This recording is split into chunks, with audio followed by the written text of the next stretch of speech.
All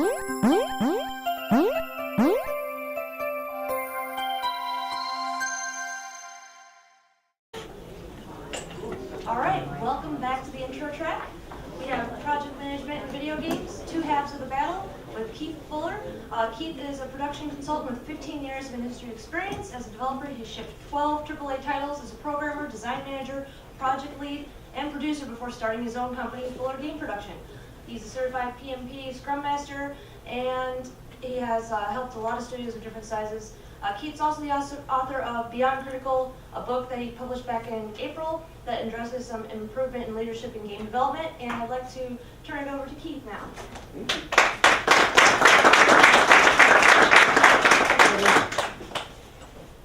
All right, so I was going to call this Introduction to Production, which is really what it is, but I couldn't say that without giggling, and so I thought project management was the way to go. So everybody's familiar with the two halves, right? It's knowing is half the battle, right? Everybody's heard that one before. Which leads a reasonable person to ask, well, so what's the other half? Well, an unreasonable person, such as myself, would take it one step further and say, well, who's to say there are only two halves? So today we're going to go, I don't know, like 8 or 9 halves is really where we're going today. So the first thing that really comes to mind here is I want to make sure that everybody knows we're talking about producers. But if you have any questions about any of the topics along the way, definitely let me know. Raise your hand, shout out, hey Keith, what about X? I think it's more important to drive home any sort of material in a concrete way that means something to you and where you are, rather than me just talking about stuff that might just be largely theoretical to you. So with regards to being a producer, we know that that half the battle clearly is knowing, right? So the other half for now, we'll just say is doing, right? Which is pretty simple. You need to know what to do and then do it. Thanks for coming. No. That's, there's a little bit more to it than that. But what you first should probably know is that producer means a whole bunch of different things throughout the industry. There's a spectrum of meaning to the term producer. It kind of starts on one end with a very project manager kind of a thing. You're a bean counter. I was a bean counter, so I'm allowed to say that. It's about task tracking. It's about numbers and dates and those sorts of things. All the way out to kind of a creative director end of the spectrum. So that's a producer that's in charge of creative decisions, brand management, maybe an executive producer that's talking about multiple projects, studio direction. So what exactly producer means is really a very studio-specific thing. Don't assume that just because you use that word, you're talking about the same thing with two different people. So with regards to the doing, what I would say is you need to be prepared to do anything so that your team doesn't have to. Because you're working with artistic geniuses, creative, technical geniuses, and they should be doing artistic and creative and technical things. They shouldn't be doing all the other stuff. As a producer at Raven Software for years and years, I would, I plunged toilets. That was a lot of fun. Did some toilet plunging. Ordered the pizza, cleaned up after the pizza, threw away the moldy pizza. This was Wisconsin, so I also shoveled the snow, cleaned snow off of people's cars. There's a lot of snow-related activities in Wisconsin. But the point there was, hey, all of these people that are the really great and talented programmers and creative guys, and all these people, they should be doing that. They shouldn't be plunging the toilet. And as has been said throughout the industry, the producer is the only person who doesn't produce anything. So it should be his job to do all that stuff. So that's my take on it. So about this knowing, what do you actually know as a producer? So an important graph here is that it's a very humbling experience being a producer. You find out the longer you're in the industry that you actually know less and less. So that's an important thing to understand, the ratio of what you know and what you don't know. But of course it goes further than that, because there's also what you think you know. followed by what people expect you to know. And then, as if that's not complicated enough, there's also what you think other people expect you to think you know. As you can see, sometimes it's hard to know just what you know. So with regards to knowledge in general, this is something that it's important for a producer from a project management standpoint to be able to grasp facts instead of opinions and disseminate knowledge to people in the team, help with the communication. So one thing that helps with that is challenging assumptions. As my longtime hero and close personal friend Samuel L. Jackson said once, anytime you make an assumption, you make an ASS out of you adoption. So that's something to be avoided. And one way that you can help with that is to listen for definitive answers when you're talking to anybody, be they artist, be they programmer, whoever. So some of the warning signs there, if you're asking people questions and the answer is, yeah. Well, I'm sure he knows. Or what worked before. Clearly what that tells you is that the person you're talking to either doesn't know that it works or knows that it doesn't work. So these are some warning signs that what's being passed on is not actual definitive knowledge. So you need to dig a little bit deeper.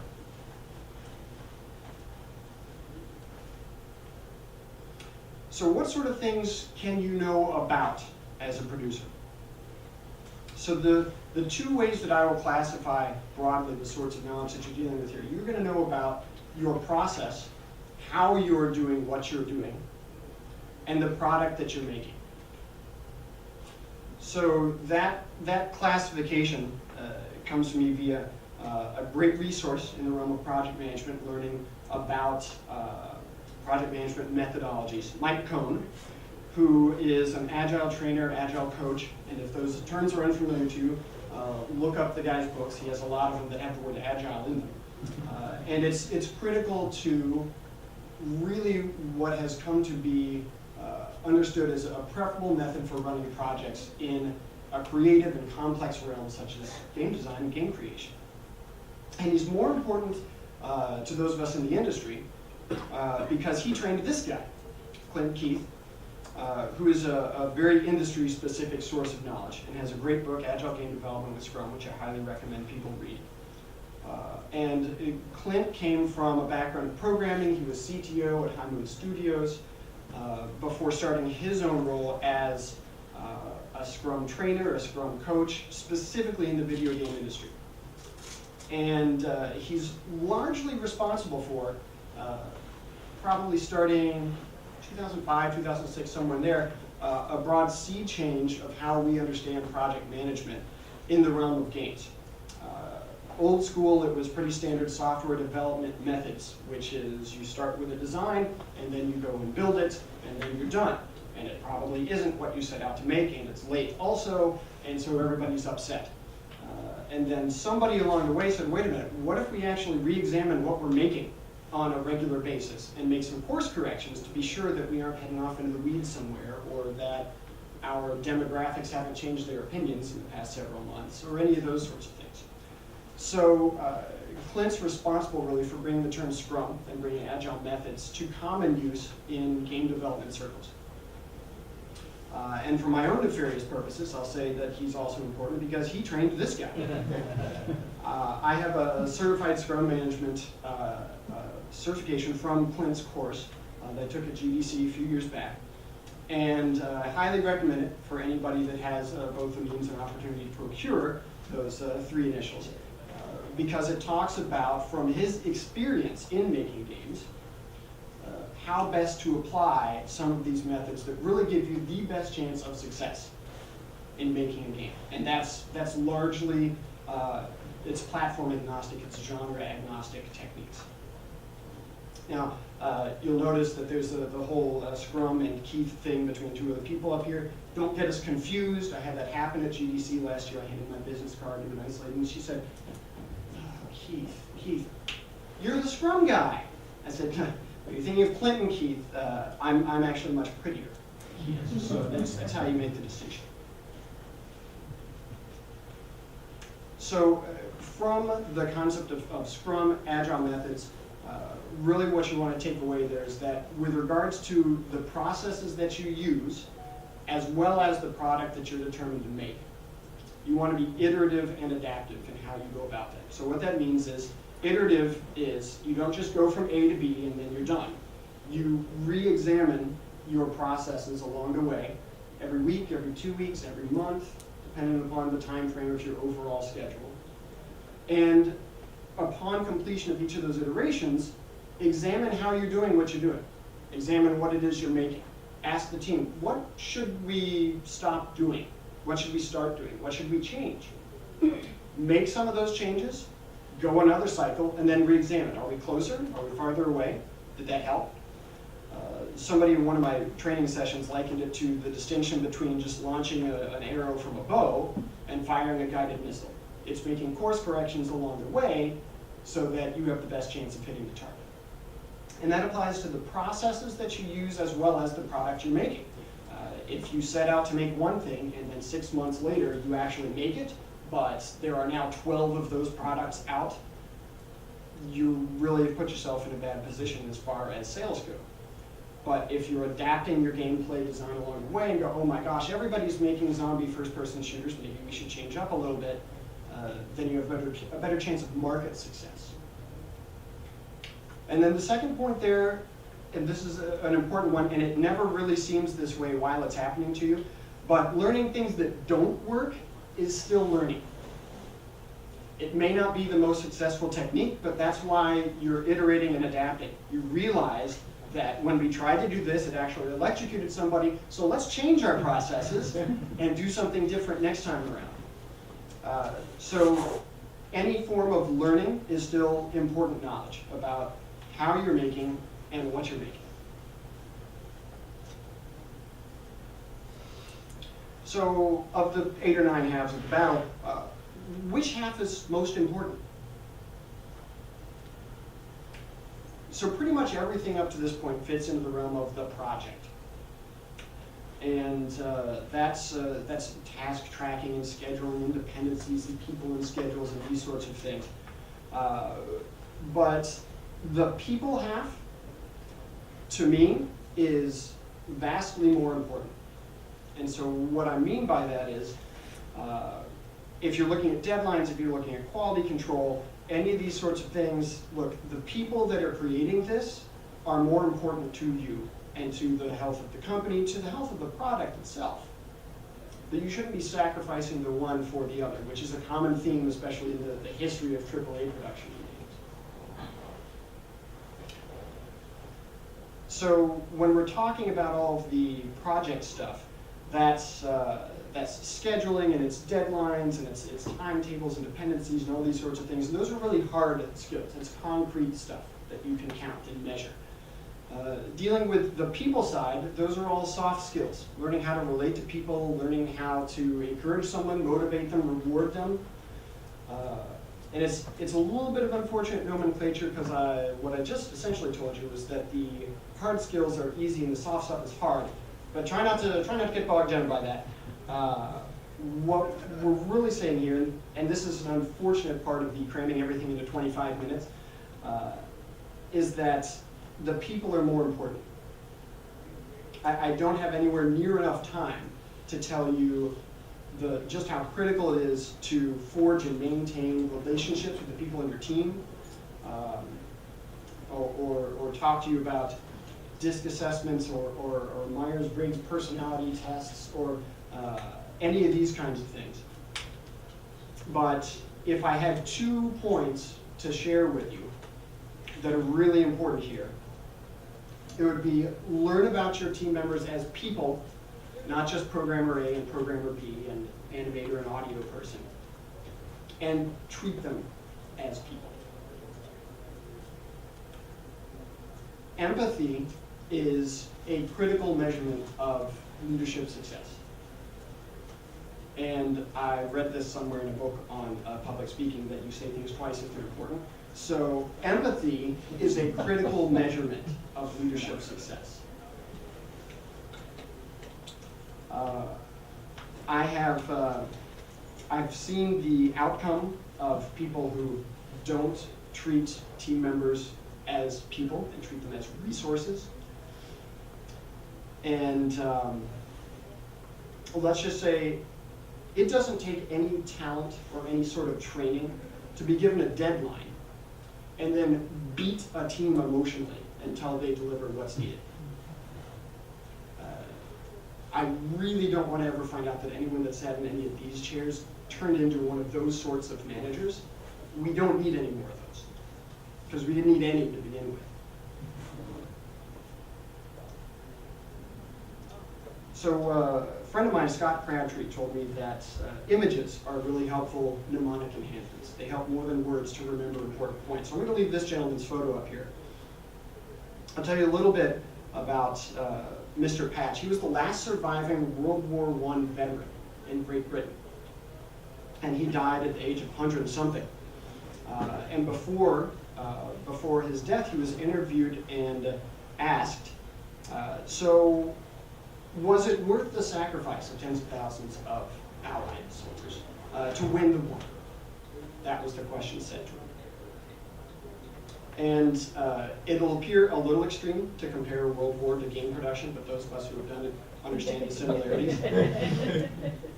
But it drives home the critical nature of putting people ahead of the project. When I tell you that I have seen what happens when the reverse occurs.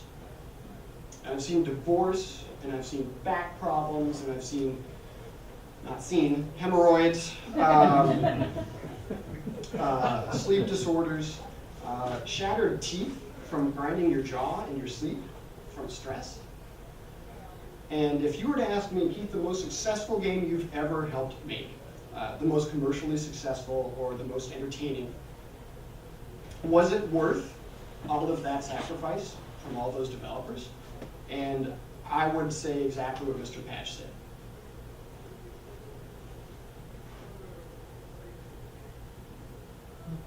Now, that's a fairly despondent note, and I can't, in all good conscience, leave things on such a note. So I'll carry on to one last point here. So as a producer, as a project manager of any sort, what can you truly control? So the final half of the two, now 8 or 9 halves of the battle, is really, you only can control yourself. So the two main points there are that you should be continually improving. So don't get so bogged down in the job that you lose sight of how to do a better job. Seek out mentors, seek out people who can train you. I spent, I don't know how many years of my career just expecting that someone would come tell me how to be a manager or how to make a schedule or how to do anything. And it never happened. Nobody just came and delivered that critical knowledge to me. You got to make that happen yourself. And if you're not in a workplace that encourages that sort of improvement, then work to change that workplace or consider finding a new workplace. It's that important that you keep getting better at what you're doing and that you keep getting closer to doing what you want to do. We talked about that spectrum a bit ago, from the project manager end to the creative director end of being a producer. Having an understanding of where you want to be on that spectrum is going to provide you with better motivation and more happiness in what you're doing, which means you're doing a better job. So what type of producer you want to be, very important. Continually improving. And the last point, respecting yourself. This is a discussion I've had usually with students that are enrolled in or soon to be graduating from a game development course of some sort. And they're always, I'm ready to pay my dues, and I'm ready to go sleep under my desk, and all these sorts of things, which is the popular understanding of what it means to enter the industry and make a video game. And so when I talk to these people, I drive home this point about respecting yourself enough to realize you don't have to go through that just to be in video games. And even if you are in charge, you're setting an example by what you do. If you're a producer, you are a form of leader. And you're going to be enabling that kind of behavior if you're the one sleeping under your desk. So understand that you don't have to get burned out, you don't have to get chewed up and spit out of the industry just to make it, right? Just to get to the next level, or however you view corporate advancement in the games industry. So respect yourself enough to pick a workplace that's not going to do that to you. And if you're in a workplace already, then work to make sure that they don't do that sort of thing. You don't have to.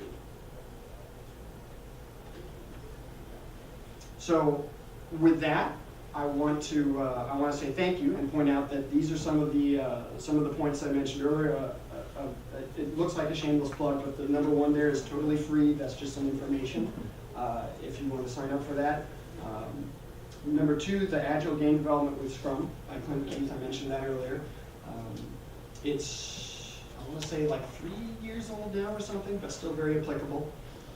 And Succeeding with Agile is just one of Mike Cohn's books.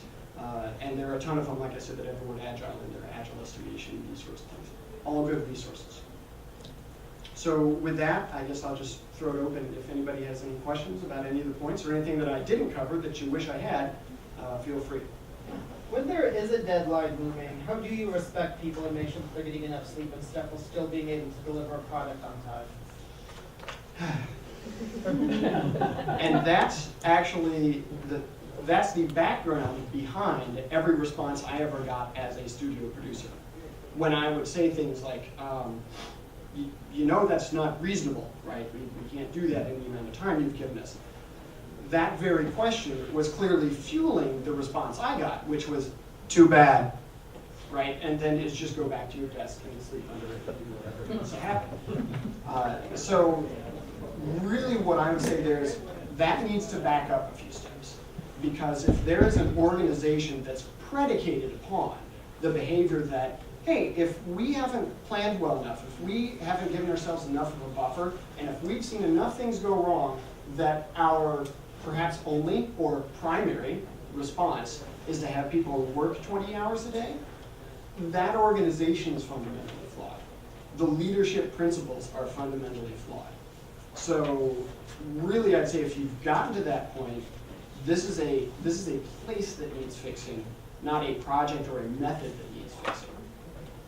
Does that help you in the immediate term? No, because you've still got 100 hours of work to do this week, right? But what I would say is, and this goes back to the agile methods I mentioned earlier, that's all based on the idea of prioritizing the work ahead of you so that you do the most important stuff first.